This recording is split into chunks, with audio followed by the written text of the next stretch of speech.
杀我全族还不够，休想！要怪就怪你家老祖，没人救得了你们。树的力量，整个大陆。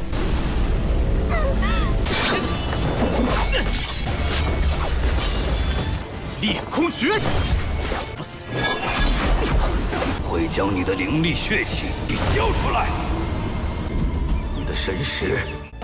Halo guys, balik lagi bersama Mimin from Zero. Di video kali ini Mimin bakalan kembali melanjutkan alur cerita Donghua berjudul Linggu Dalu atau Linggu Kontinen bagian ke-103 ya. Seperti biasa, sebelum masuk ke rekap ceritanya, buat kalian yang menonton video ini tapi belum subscribe, tolong di subscribe dulu ya guys. Dan jangan lupa nyalain lonceng biar nggak ketinggalan update terbaru dari channel From Zero. Playlist untuk Donghua ini juga udah tersedia bagi kalian yang baru aja bergabung dan belum nonton episode sebelumnya ya. Ya udah deh, nggak usah berlama-lama lagi, langsung saja kita ke rekap ceritanya guys.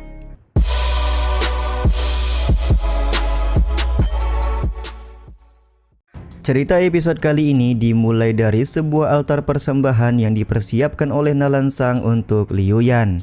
Sudah 300 tahun lamanya Nalansang menunggu momen di mana dia akan mendapatkan kitab surgawi kuno.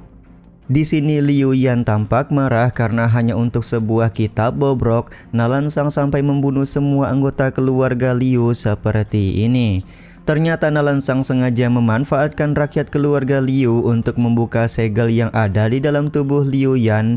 Dengan begitu maka Nalansang akan mudah mendapatkan kitab surgawi kuno. Bahkan Nalansang di sini berkata kalau dia akan menganggap Liu Yan dan keluarga Liu sebagai pahlawan karena mereka semua sudah membantu untuk mendapatkan kitab surgawi kuno. Namun ya begitulah, setelah nanti kitab surgawi kuno berhasil didapatkan, maka Liu Yan juga pasti akan mokat. Mengetahui resiko yang akan dihasilkan, Liu Yan pun berusaha untuk bunuh diri. Namun bunuh diri tidak semudah yang dibayangkan karena Nalansang sudah mempersiapkan semuanya agar Liu Yan tidak melakukan hal tersebut. Nalansang meminta Liu Yan untuk menyalahkan leluhur keluarga Liu yang terus menolak Nalansang ketika ingin mengambil kitab surgawi kuno. 杀我全族还不够，休想！要怪就怪你家老祖。 Dengan bantuan Sain penjaga serta pasukan kekaisaran, Nalansang membuat sebuah formasi yang akan digunakan untuk mengambil kitab surgawi kuno.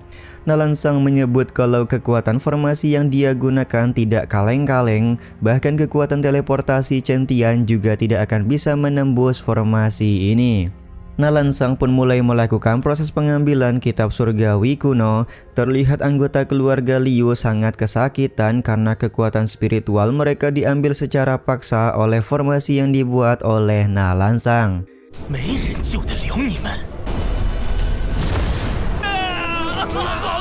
树的力量，整个大陆。 Sementara itu di tempat lain, tepatnya di garis depan pertahanan terakhir benteng keluarga Liu, pasukan negara Moyu mulai berhasil menembus arai pelindung yang dibuat oleh pasukan keluarga Liu. Kembali lagi kepada Liu Yan, dia tampak sudah pasrah kalaupun harus mati hari ini.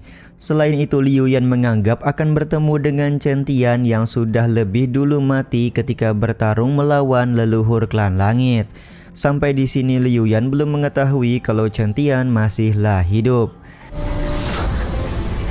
Tiba-tiba saja suara lonceng Donghuang terdengar yang membuat Liu Yan seketika tersadar kembali. Yap, lonceng Donghuang tersebut digunakan oleh Chen Tian untuk menghancurkan formasi yang dibuat oleh Nalansang. Di saat yang sama di benteng terakhir keluarga Liu, Jenderal Liu bersama dengan pasukan sekte Ling Tian datang untuk memberikan bantuan.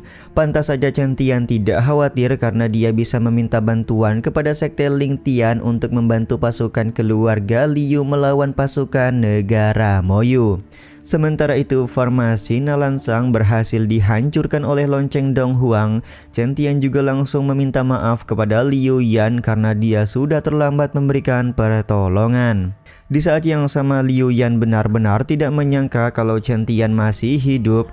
Chen Tian meminta Liu Yan untuk beristirahat terlebih dahulu sementara dia akan mengurus Nalansang yang menjadi dalang utama semua kekacauan ini.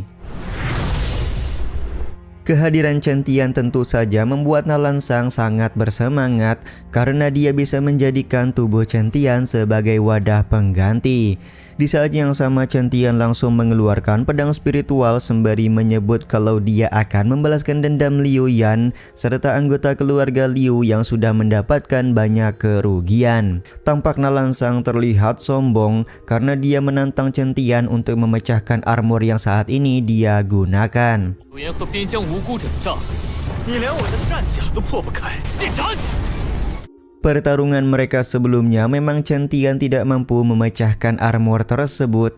Namun di pertarungan kali ini berbeda karena Chen Tian menggunakan pedang spiritual.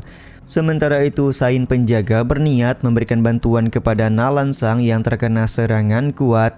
Namun kali ini Melin keluar untuk menghadang Sain penjaga karena kekuatan Melin juga sudah berada di tahap Sain. Jadi tentu mampu memberikan perlawanan kepada Sain penjaga.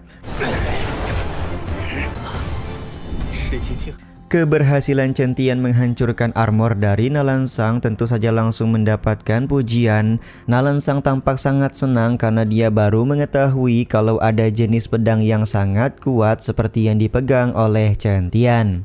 Sambil melakukan perbaku hantaman, Nalansang berkata hanya menggunakan pedang spiritual tentu belum cukup untuk membunuhnya.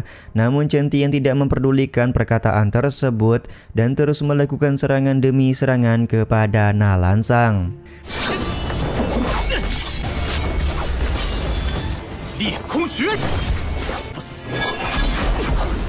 Serangan pedang yang digunakan oleh Chen Tian berhasil melukai Nalansang.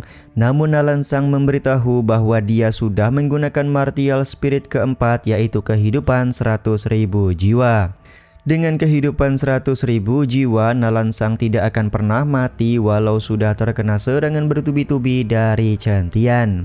Tanpa keraguan Chen Tian langsung bersiap melakukan serangan kuat kepada Nalansang. Terlihat Bang MC menggunakan api surgawi untuk melapisi pedang spiritual guna memperkuat daya rusaknya. Hantaman demi hantaman pedang terus dilakukan Chen Tian kepada Nalansang. Masing-masing serangan tersebut mewakili setiap orang yang menjadi korban kebiadaban dari Nalansang. 在前线耗尽最后一滴，是为了边疆无数的无辜百姓的流年。这老家伙不会真有10万两？ Meskipun sudah mendapatkan ratusan tebasan pedang, Nalansang tampak tidak tergoyahkan sama sekali. Situasi ini pun membuat Tuan Jian sadar bahwa Nalansang hanya ingin membuat kekuatan spiritual Chen Tian habis di pertarungan kali ini. Jika terus berlanjut, maka lama-kelamaan Chen Tian pasti akan berhasil dikalahkan oleh Nalansang. Namun Chen Tian hanya tersenyum karena menurutnya tujuan utama Nalansang adalah merebut tubuhnya. Maka Bang MC akan membiarkan Nalansang masuk ke dalam lautan kesadarannya. Sementara itu, Nalansang memberikan pujian karena wadah yang sebentar lagi akan dia ambil ternyata sangatlah kuat.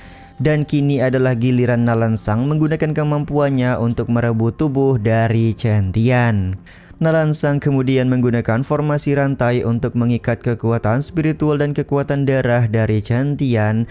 Kesadaran Nalansang juga akhirnya muncul untuk mengambil alih tubuh Chen Tian yang sudah tidak bisa bergerak terkena belenggu rantai. 迟早被他拖垮。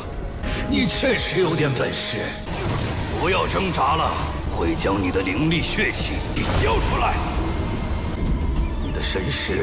Betapa kagetnya Nalansang ketika dia melihat kesadaran ilahi Chen Tian mempunyai dunianya sendiri. Nalansang merasa sangat beruntung dia bisa mendapatkan wadah seperti Chen Tian. Tapi di sini dia tidak pernah mengetahui kalau di dalam kesadaran ilahi Chen Tian ada 2 orang kaisar yang sudah menunggunya. Scene ini juga sekaligus menutup episode kali ini ya guys. Ya udah deh, sampai di sini dulu aja video kali ini. Mohon maaf jika masih banyak kekurangan dan kesalahan dalam penyampaian kata-kata ya. Terima kasih untuk kalian yang udah pada nonton dan jangan lupa subscribe serta nyalain loncengnya ya guys. Mimin selaku penulis narasi, tukang voice over dan tukang edit video pamit undur diri. Salam hangat, see you in the next video. Bye bye guys, see you next week.